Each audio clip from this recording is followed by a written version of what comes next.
बुढ़ापे में यही काम सास को बहू पकड़ा देती है। सरोजिनी दीदी कब से बुला रही हैं? उनकी बहू आए भी 4 साल हो गए। चलो एक बार घूम आते हैं। राघव के बार बार कहने पर रागिनी तैयार हुई अपनी ननंद के घर जाने को।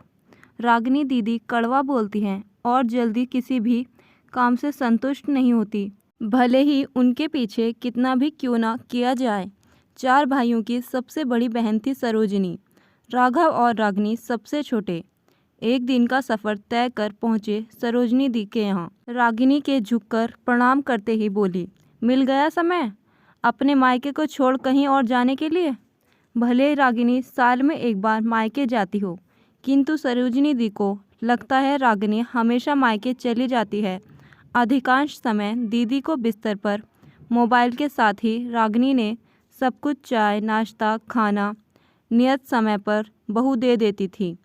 घर में ही फिसल कर बहू तृषा का घुटना टूटने के बाद से कुक लगा दिया। पति की मृत्यु के बाद से सरोजिनी दी अपने एकलौते बेटे बहू से के साथ थी।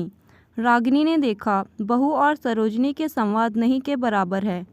बहू का मायका पास होने के कारण कोई न कोई आ जाता है और जो भी आता है पहले सरोजिनी जी के पास बैठना होता था। वह कभी अपना कमरा छोड़ बाहर मिलने नहीं आती थी।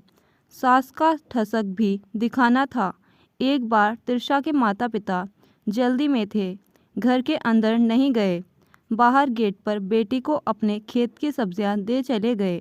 सरोजिनी दी ने उसका इतना हंगामा किया कि तब से तृषा सरोजिनी से इतना बोलती जितना आवश्यकता होती। दूसरे दिन रागिनी तृषा के साथ मॉल घूमने जाने वाली थी। नाश्ता कर दोनों तैयार हो गए। जब तक आए देखा सरोजिनी दी भी उनके साथ जाने के लिए तैयार बैठी थी। तृषा कहीं भी घूमने जाए, चाहे वो पति हो या उसके मायके वाले, बोले बिन बोले सरोजिनी दी निकल पड़ती। रागिनी को आश्चर्य हुआ दी कैसे चल पाएंगी, क्योंकि उनका एक घुटना स्टिफ हो गया था। एक पैर घसीटकर चलती थी। हर जगह तृषा हाथ पकड़ सहारा देती। तृषा को पकड़ पकड़ ही चलती रही। रात को टीवी देखती सरोजिनी मटर छील रही थी।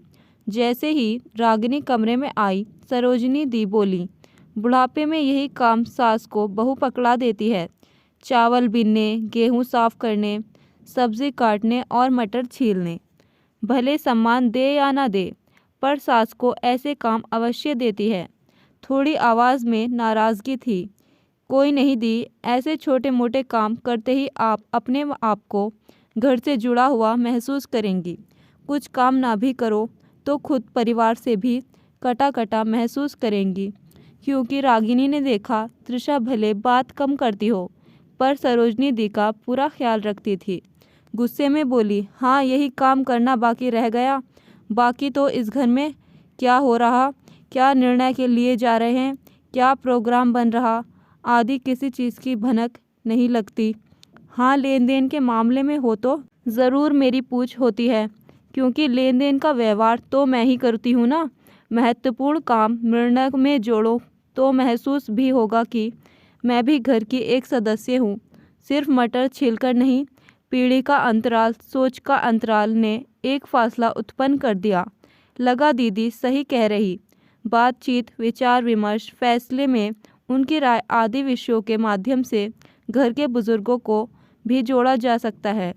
एक उम्र के बाद उनमें खालीपन आ जाता है, बाहर वालों से संपर्क नहीं के बराबर रह जाता।